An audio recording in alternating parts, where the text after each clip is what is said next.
There is a fundamental law of naval warfare written in steel and physics. You do not send a destroyer to fight a battleship. It is a calculation of pure, brutal math. A battleship is a floating fortress, armored with steel plating up to 18 inches thick. Its main guns fire armor-piercing shells that weigh as much as an automobile, capable of obliterating a target over 20 miles away. A destroyer, by contrast, is an escort, a screen, a submarine hunter. Sailors affectionately call them tin cans because their armor is measured in fractions of an inch. A heavy shell doesn't just damage a destroyer, it passes entirely through it, ripping the ship apart from the inside out. For decades, every naval academy in the world taught the exact same doctrine. When a destroyer encounters a heavy fleet, its job is to make smoke, launch torpedoes from maximum distance, and run for its life. You do not close the distance. You do not engage in a gun duel. And you absolutely do not charge the enemy line. But in October 1944, one American captain, commanding a single unarmored destroyer, looked at the most powerful surface fleet the Japanese Empire had ever assembled, threw the rulebook into the Pacific Ocean, and changed naval history forever. To understand why this moment happened, you have to understand the man standing on the bridge of the USS Johnston. Commander Ernest E. Evans was a 36-year-old Native American of Cherokee and Creek descent. He was a man of few words, barrel-chested, with a quiet intensity that commanded absolute respect from his crew. He understood the brutal realities of war. When the USS Johnston was commissioned exactly 1 year earlier, in October 1943, Evans stood before his young, untested crew and delivered a chilling promise. He said, "This is going to be a fighting ship. I intend to go in harm's way, and anyone who doesn't want to go along had better get off right now." Not a single man stepped ashore. Fast forward to October 25, 1944. The Philippine Sea. The United States is executing General Douglas MacArthur's massive invasion of Leyte Island. To protect the vulnerable transport ships and landing craft, the U.S. Navy has deployed the mighty Third Fleet under Admiral William Bull Halsey. But Japanese intelligence sets a trap. They send a decoy fleet of empty aircraft carriers far to the north. Halsey takes the bait, taking his massive battleships and heavy carriers to chase the Phantom Force. He leaves behind the San Bernardino Strait entirely unguarded. The only force standing between the Japanese and the American invasion beaches is Taffy 3. This is an ad hoc radio call sign for a tiny, fragile escort unit. 6 small, slow escort carriers, essentially merchant hulls with flat flight decks bolted on top. Protecting them are 3 destroyers and 4 even smaller destroyer escorts. At 0645 hours, the sun is just rising over the Philippine Sea. A pilot from one of Taffy 3's escort carriers is flying a routine anti-submarine patrol. He breaks through the low cloud cover and spots a nightmare. Below him is the Japanese center force under Vice Admiral Takeo Kurita. It is a terrifying armada, 4 battleships, 6 heavy cruisers, 2 light cruisers and 11 destroyers. Leading them is the Yamato, the largest, most heavily armed battleship ever constructed in human history. It displaces 72,000 tons. The USS Johnston displaces 2,100 tons.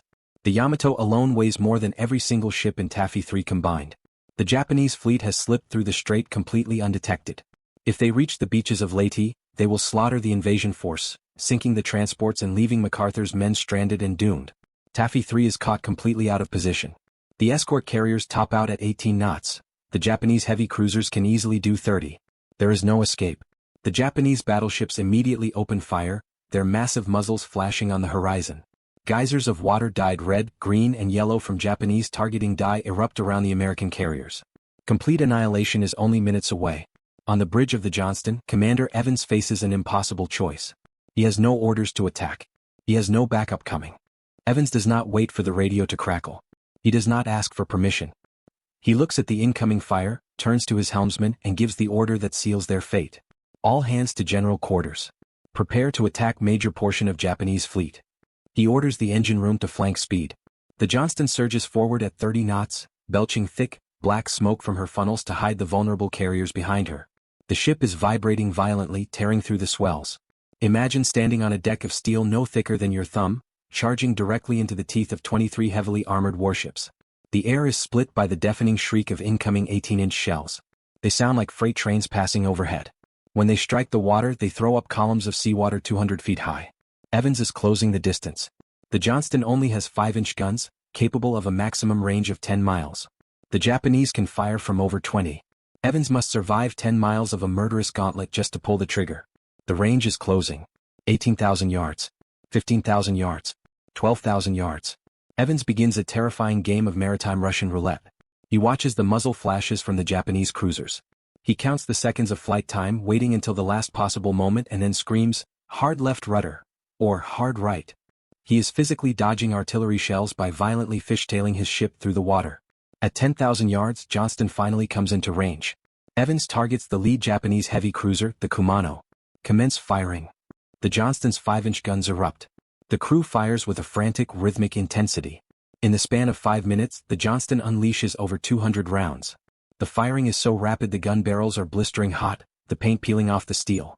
They are hitting the Kumano repeatedly, setting the cruiser's superstructure ablaze, but it's not enough to stop the armored behemoth. Evans needs to get closer. He needs to use his torpedoes. 8,000 yards.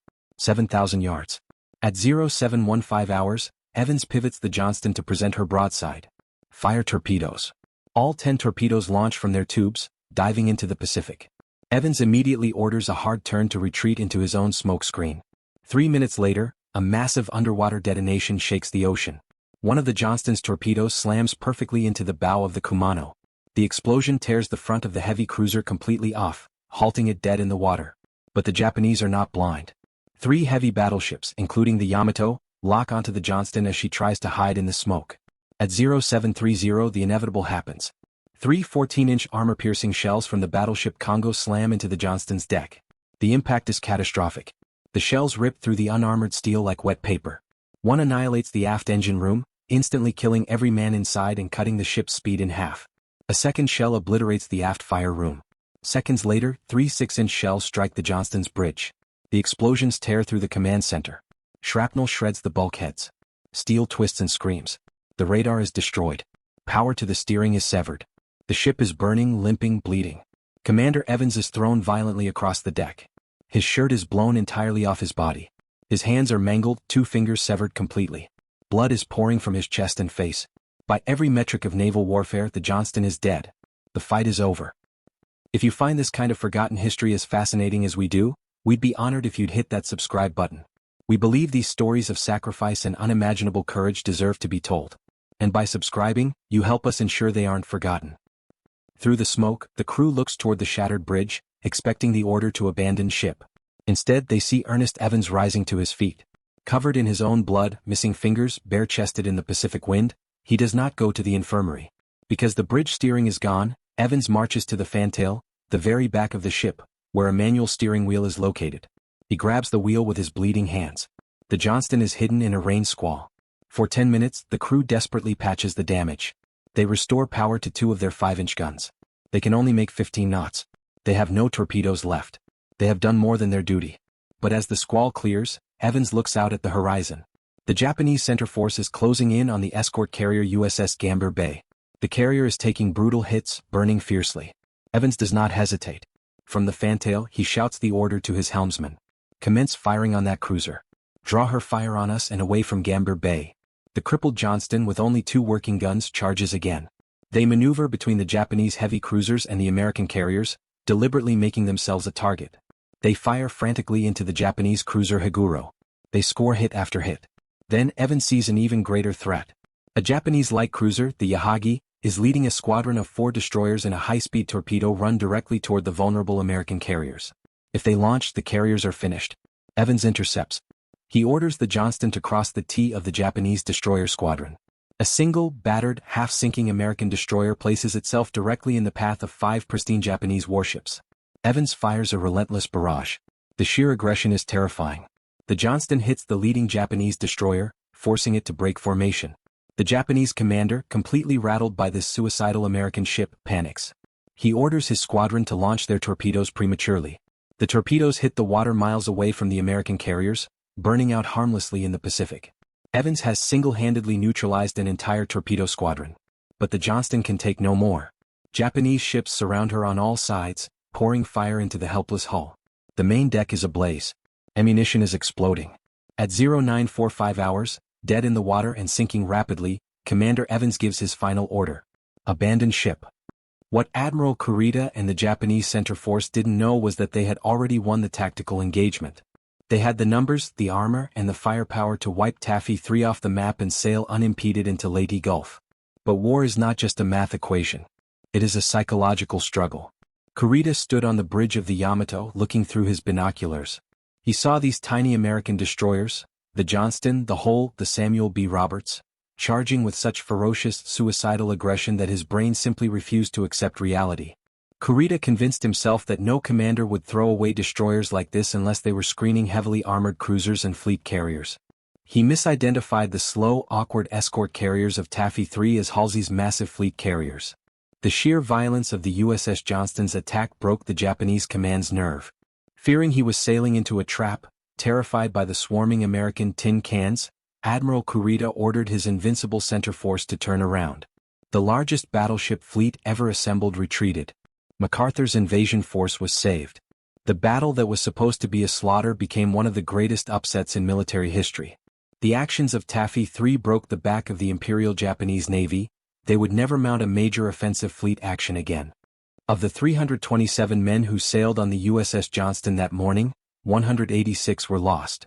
As the ship slipped beneath the waves, Japanese sailors on the decks of the passing destroyers were seen standing at attention, saluting the sinking American vessel. Even the enemy recognized they had just witnessed something beyond human comprehension. Commander Ernest E. Evans was last seen abandoning ship with his men into the oil-slicked waters. He was never found. He was posthumously awarded the Medal of Honor, the first Native American in the U.S. Navy to receive the nation's highest military decoration. His citation reads, in part, that his indomitable courage and brilliant professional skill were responsible for saving the fleet. But a citation cannot capture the reality of that morning. It cannot capture the terrifying thunder of 18-inch shells, or the sight of a bleeding, bare-chested captain steering a doomed ship from the fantail, refusing to yield an inch of the Pacific to a superior force. We tell these stories because the comfort of the modern world was purchased by the blood and defiance of men like Ernest Evans. When faced with absolute certainty of death, he chose to be a shield. If this story moved you, please hit that like button. Every click tells the algorithm this piece of history is worth remembering. We're dedicated to rescuing these forgotten stories from the archives. If you want to join us on this mission, please subscribe and turn on notifications. Where are you watching from? Drop a comment with your city or state and tell us if someone in your family served. Thank you for ensuring that Commander Ernest E. Evans and the 327 men of the USS Johnston do not disappear into silence. They deserve to be remembered.